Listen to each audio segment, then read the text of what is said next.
Dishon, to start with you, you kind of really came alive there in the second half. Just seemed to be putting a body on everybody in the paint. 4-4 and a couple of and ones in there. Did you kind of feel like you found a rhythm there in those last 20?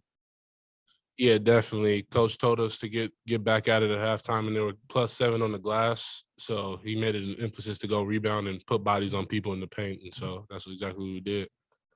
And then TJ, big rebounding day for you, bringing 9, also 8 points.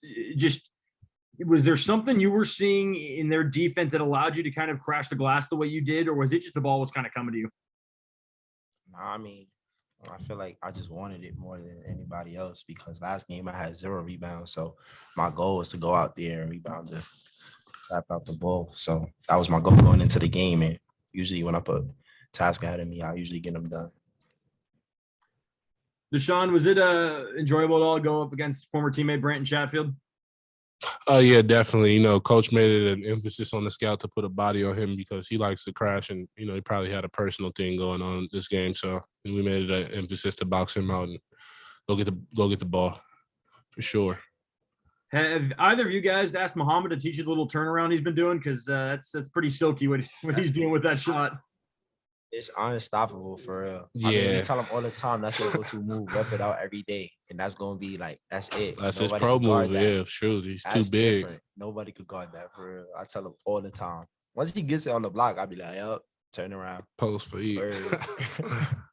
Last year, a lot of the offense ran through Isaac and Noah, and those are obviously both extremely talented players. It seems that through these first 2 games, there's a lot more balance in the scoring, a lot more depth. You guys have 9 guys scored tonight, 4 in double digits. What do you think has kind of contributed to that, getting so many more guys involved in the offense?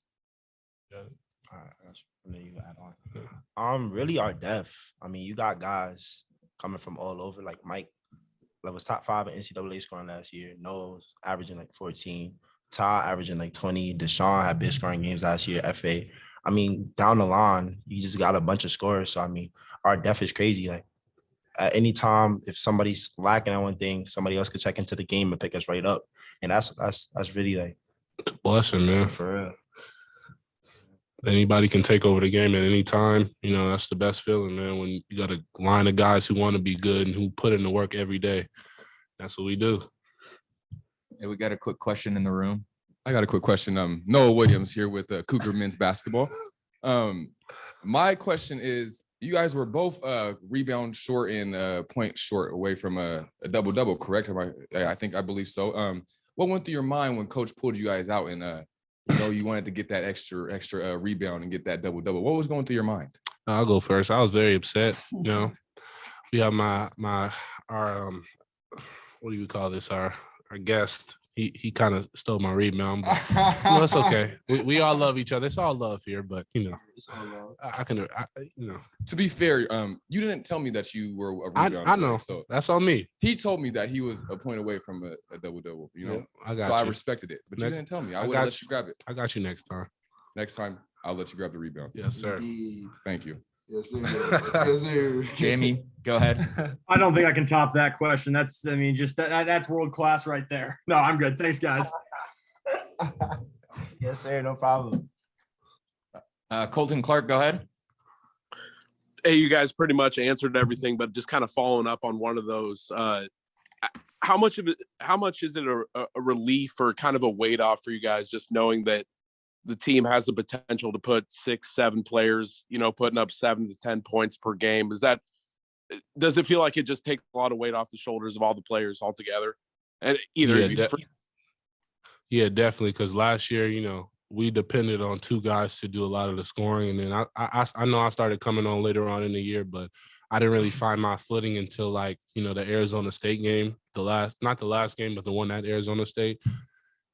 This is really, we're beginning to make something, better than last year. I really think this is a better team than last year, and now we're going to go further for sure. For sure. And to add on to that, I feel like we got to credit ourselves a little bit too, because every single practice we battle in, y'all might say we have depth right now and the game's easy to score, but practice, man, we be struggling. Practice is hard. For real, that's what I'm saying. So it's like we play us playing against ourselves, we're challenging ourselves the most. And then that just shapes us, and iron sharpens iron is a good saying. So we just go out there and compete against other people, and it becomes that much easier when we've been competing against each other Every single day. since like June. June or July. We've been going at it every day since July. So, you know. And Any other questions online? Oh yeah, just one more for either of you guys. Seattle shoots 42% in the first half, and then 27% in the second. Any keys that you can kind of highlight that you guys were able to just like limit their percentage that much more in the second half? We just cut down on transition errors on our defensive side. Coach Shaw was letting us have it in there, so you know that's his deal. You know, closing our transition errors and fixing our closeouts, running them off the line instead of just short closeout, letting them shoot it. So that's all we really did. Yeah, for sure.